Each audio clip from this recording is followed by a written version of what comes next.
आज जिस भारत को हम देखते हैं वो बेहद आधुनिक और विकसित है। आज हमारे चारों तरफ हाई स्पीड कार, मोबाइल से लेकर एक से एक एडवांस टेक्नोलॉजी है। हमारे आसपास के लोग जीन्स टी शर्ट में घूमते हैं, लेकिन क्या ये असली भारत है? जी नहीं दोस्तों, आज जिस भारत को हम देखते हैं सिर्फ कश्मीर से कन्याकुमारी तक ही है। लेकिन एक वक्त ऐसा था जब अफगानिस्तान से लेकर म्यांमार तक सिर्फ भारत ही भारत हुआ करता था। उस वक्त लोगों का रहना और खाना सब कुछ बिल्कुल अलग हुआ करता था। और आज की इस वीडियो में हम आपको वही दिखाएंगे कि अपना देश 1800 में कैसा लगता था। तो चलिए शुरू करते हैं। अंग्रेजों के भारत आने की बात करें तो उन्होंने 16वीं शताब्दी में ही भारत में दस्तक दे दी थी। जब 1631 में शाहजहां ताजमहल बना रहा था, तब दूसरी तरफ अंग्रेज भारत में पैर पसारने की कोशिश कर रहे थे।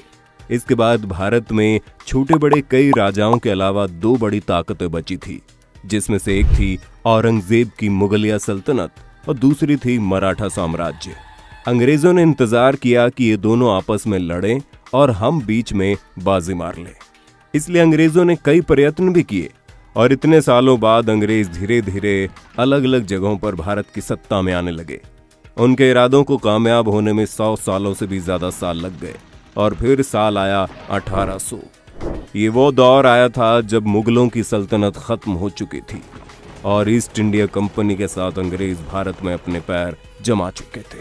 तो चलिए दोस्तों, अब जानते हैं साल 1800 में अपना भारत कैसा था। पहनावा। ये वो दौर था जब भारत या दुनिया में भी कोई बड़ी टेक्नोलॉजी नहीं हुआ करती थी। लोग आपस में कुछ खास कनेक्ट नहीं थे। जहां आज के भारत के पहनावे पर पश्चिमी सभ्यता का प्रभाव है, वहीं उस वक्त ऐसा नहीं था। हमारे यहाँ ज्यादातर लोग धोती और गमछा पहना करते थे और बहुत अमीर लोग कुर्ता पहन लिया करते थे। बाद में अंग्रेजों की शर्ट और टी शर्ट को भी कुर्ता ही कहा जाने लगा। और तो और आज भी अगर आप उत्तर प्रदेश या पश्चिम बिहार में जाएं तो बड़े बुजुर्ग लोग शर्ट और टी शर्ट को कुर्ता ही कहते हैं। आबादी। जहां आज आपको हर जगह खूब भीड़ भाड़ देखने को मिलती है, वहीं उस वक्त ऐसा कुछ नहीं था। उस समय ज्यादातर जगहों पर भीड़ भाड़ नहीं हुआ करती थी। पूरे भारत में करीब 16 करोड़ लोग ही थे। और यहाँ पर पूरे भारत से हमारा मतलब है कि अखंड भारत, भारत जो पाकिस्तान, बांग्लादेश, बर्मा और अफगानिस्तान से मिलकर बना था।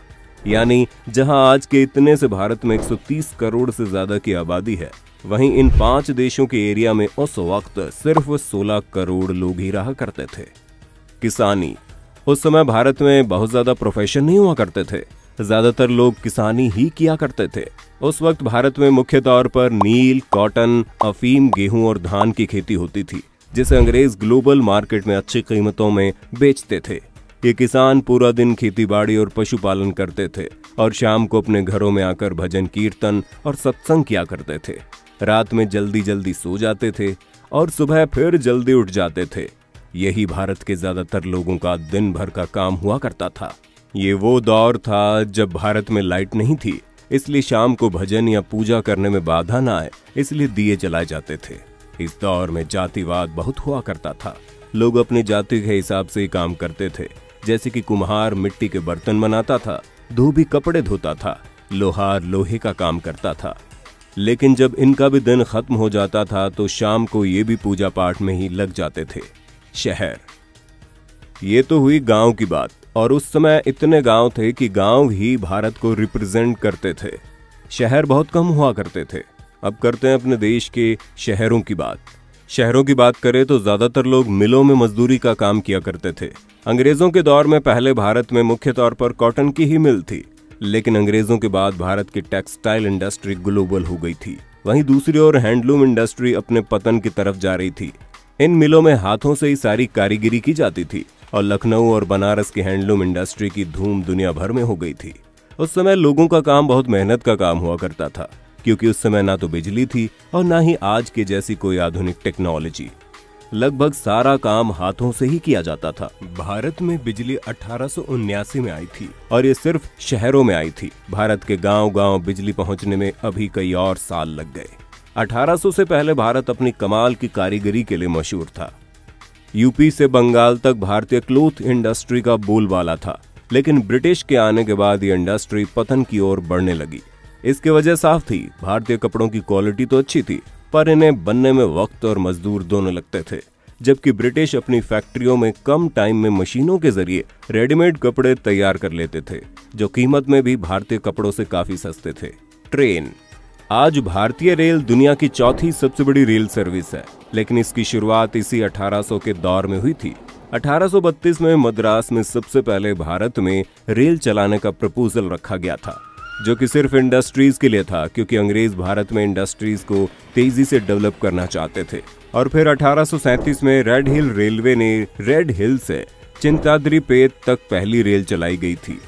ये एक स्टीम इंजन से चलने वाली ट्रेन थी, जिसका इस्तेमाल मद्रास में बन रहे रोड के लिए लैटराइट पत्थर ले जाने के लिए किया जाता था।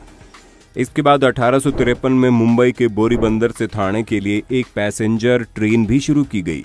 ये 14 डब्बों की एक स्टीम इंजन से चलने वाली ट्रेन थी, लेकिन ये एक नहीं बल्कि 3 इंजन से चलती थी, जिनका नाम साहिब, सिंध और सुल्तान था।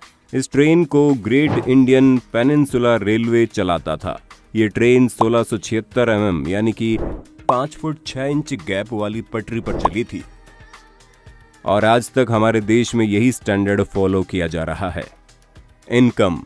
अगर इनकम की बात करें तो उस वक्त जहां भारत में अंग्रेज बहुत अच्छे पैसे कमा रहे थे, तो वहीं भारतीयों की हालत दिन ब दिन बदतर ही होती जा रही थी।